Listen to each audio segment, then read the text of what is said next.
Faction రాజకీయాల గురించి మాట్లాడుకోవాల్సి వస్తే ఆళ్లగడ్డ ప్రస్తావన లేకుండా ముందుకెళ్లలేం. ఫ్యాక్షన్ అడ్డాగా పేరున్న ఆళ్లగడ్డలో మరోసారి పగ ప్రతీకారం రాజ్యమేలుతోంది. మరి ముఖ్యంగా భూమా ఏవి సుబ్బారెడ్డి కుటుంబాల మధ్య ఎన్నికల ముందు జరిగిన దాడికి ఎన్నికల తర్వాత ప్రతీకారం తీర్చుకున్నారు. ఏవి భూమా కుటుంబాల మధ్య ఇంత వైలెన్స్ కారణం ఏంటి? ఒకప్పటి ఆత్మీయులు ఇప్పుడెందుకని ప్రత్యర్థులుగా మారిపోయారు? సీమలో మళ్లీ ఫ్యాక్షన్ నీడలు, కసి తీరా వేటాడుతున్న ప్రత్యర్థులు. ఆళ్లగడ్డలో ఏవి వర్సెస్ భూమా. 2023 మే 16. సమయం రాత్రి 7 గంటలు. నారా లోకేష్ పాదయాత్ర నంద్యాల నియోజకవర్గంలోకి ప్రవేశించిన సమయం అది. ఓవైపు డీజే సౌండ్లు, మరోవైపు చుట్టూ అలుముకున్న చీకట్లు. ఆ మసక చీకటి డీజే సౌండ్ల మధ్య ఏం జరుగుతోందో తెలుసుకొని తేరుకునేసరికి ఏవి సుబ్బారెడ్డి నోటి వెంట రక్తం కారుతూ కనిపించింది. ఆ చీకటి వెలుగుల మధ్య భూమా అఖిలప్రియ కూడా కనిపించారు. సీన్ అర్థమైంది. భూమా అఖిలప్రియకు చెందిన వర్గం ఏవి సుబ్బారెడ్డి టార్గెట్ గా దాడి చేసింది. ఆనాడు చిరిగిన చొక్కాతో నోట్లోంచి కారుతున్న రక్తంతో ఏవి సుబ్బారెడ్డి పరుగులు తీయడం కనిపించింది. 2024 మే 15 అంటే సరిగ్గా ఏడాది తర్వాత దాదాపుగా అదే రోజున భూమా అఖిలప్రియ బాడీగార్డ్ నిఖిల్ పై దాడి జరిగింది. రక్తం చిందడం, చొక్కా చిరగడం కాదిక్కడ, దాదాపుగా హత్య చేసేంత వరకు వెళ్ళింది ప్రతీకారం. అఖిలప్రియ ఇంటి ముందు నిల్చున్న నిఖిల్ను ఇన్నోవా కారుతో ఢీకొట్టారు. ఆ దెబ్బకు నిఖిల్ కారు పైనుంచి ఎగిరి కింద పడ్డాడు. కారులోంచి దిగిన 3 వ్యక్తులు నిఖిల్పై దాడి చేశారు. ఎలాగోలా తప్పించుకొని ఇంట్లోకి పరిగెత్తాడు కాబట్టి సరిపోయింది గాని చేతికి చిక్కి ఉంటే న్యూస్ మరోలా ఉండేది. ఆనాడు ఏవి సుబ్బారెడ్డిపై దాడి జరిగిన సమయంలో కీలకంగా ఉన్నది నిఖిలే అన్న ఫిర్యాదులున్నాయి. ఆనాడు ఏవి నోటి నుంచి రక్తం చిందడానికి కారణమైంది నిఖిలేనన్న ఉద్దేశంతో సరిగ్గా ఏడాది తర్వాత అటాక్కు దిగారు. తనపై దాడి చేసింది ఏవి సుబ్బారెడ్డి అనుచరులేనని చెబుతున్నారు నిఖిల్.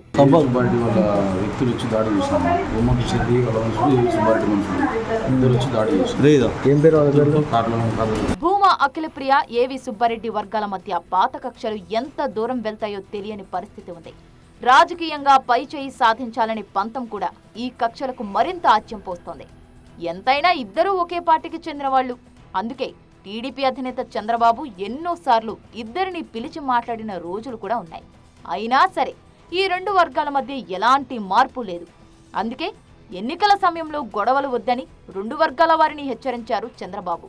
అలా ఎన్నికలు అయిపోయాయో లేదో ఇలా రోడ్డును పడ్డారు. నిఖిల్ తప్పించుకున్నాడు గాని దాదాపుగా ఇది హత్యాయత్నమేనని, కేవలం దాడి చేసి ఆపేసే సంఘటన కాదని చెబుతున్నారు. ఒక వర్గానికి మరో వర్గం ఎదురుపడితే చంపుకునేంత పగలున్నాయా వీరి మధ్య అని ఒక్కోసారి ఆశ్చర్యమేస్తుంటుంది. ఎందుకంటే ఏవి సుబ్బారెడ్డి భూమా ఫ్యామిలీ మధ్య అంతటి అన్యోన్యత ఉండేది ఒకప్పుడు. ఈ 2 కుటుంబాల మధ్య చాలా సన్నిహిత సంబంధాలు ఉన్నాయి. అఖిలప్రియ తండ్రి భూమా నాగిరెడ్డి, ఏవి సుబ్బారెడ్డి ఒకే మాటపై నడిచేవారు. పొలిటికల్ స్క్రీన్ పై భూమా నాగిరెడ్డి కనిపిస్తుంటే ఏవి సుబ్బారెడ్డి వెనుకుండి నడిపించేవారు. భూమా నాగిరెడ్డి, ఆయన భార్య శోభా నాగిరెడ్డి రాజకీయంగా బలమైన శక్తులుగా మారడానికి ఏవి సుబ్బారెడ్డి పోషించిన కీలక పాత్రే కారణం అంటుంటారు. ఒక విధంగా ఆళ్లగడ్డ, నంద్యాలలో భూమా కుటుంబానికి ఏవి సుబ్బారెడ్డి నమ్మిన బంటు. నాగిరెడ్డికి ప్రాణ స్నేహితుడు కూడా. ఈ 2 కుటుంబాలు కూడా అంతే ఆత్మీయులుగా ఉండేవారు.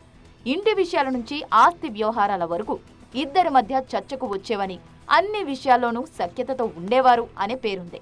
ఎప్పుడైతే భూమా నాగిరెడ్డి చనిపోయారో అప్పటి నుంచి ఏవి భూమా మధ్య దూరం పెరుగుతూ వచ్చింది. మెల్లగా ఇద్దరి మధ్య ఆర్థిక లావాదేవీలపైన వివాదాలు మొదలయ్యాయి.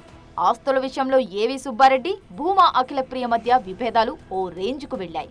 తన తండ్రికి చెందిన ఆస్తులను ఏవి సుబ్బారెడ్డి అక్రమంగా కాజేశారంటూ కోర్టుకు కూడా వెళ్లారు అఖిలప్రియ. ఈ వివాదాలు ఎంత దాకా వచ్చాయంటే ఏవి సుబ్బారెడ్డిని హతమార్చేందుకు అఖిలప్రియ భర్త భార్గవ్ కుట్ర పన్నారంటూ అప్పట్లో కేసు కూడా నమోదైంది. భూమా అఖిలప్రియను సొంత కూతురి కంటే ఎక్కువగా భావించి పెంచానంటూ ఏవి సుబ్బారెడ్డి చెబుతుంటారు. అలాంటిది తనపైనే దాడి, హత్యాయత్నం చేయడమేంటని ఆవేదన వ్యక్తం చేస్తూ ఓసారి ప్రెస్ మీట్ కూడా పెట్టారు. రాజకీయంగా బలంగా ఉంటేనే ఏదైనా చెయ్యొచ్చనుకున్నాయి ఈ 2 వర్గాలు. అందుకే పొలిటికల్ గా తమ ఆధిపత్యం నిరూపించుకునేందుకు కొత్త ఎత్తుగడలు వేస్తూ పాత పగలను రగుల్చుకుంటూ వస్తున్నారు.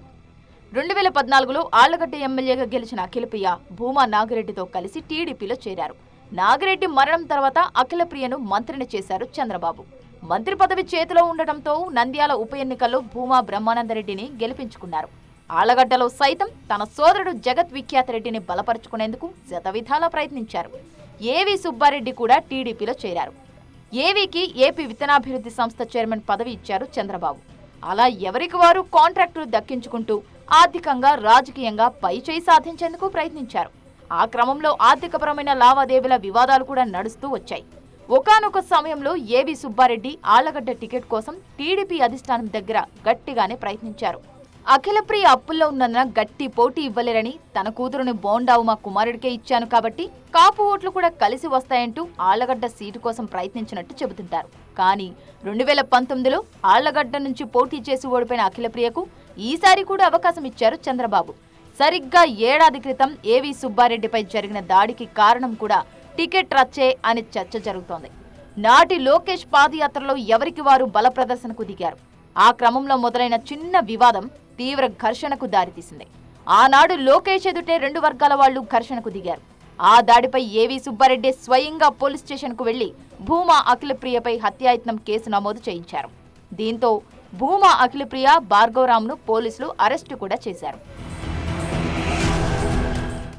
కట్ చేస్తే సరిగ్గా ఏడాది తర్వాత ఏవి సుబ్బారెడ్డిపై ఎవరు దాడి చేశారనే ఆరోపణలున్నాయో అదే వ్యక్తిపై హత్యాయత్నం జరిగింది.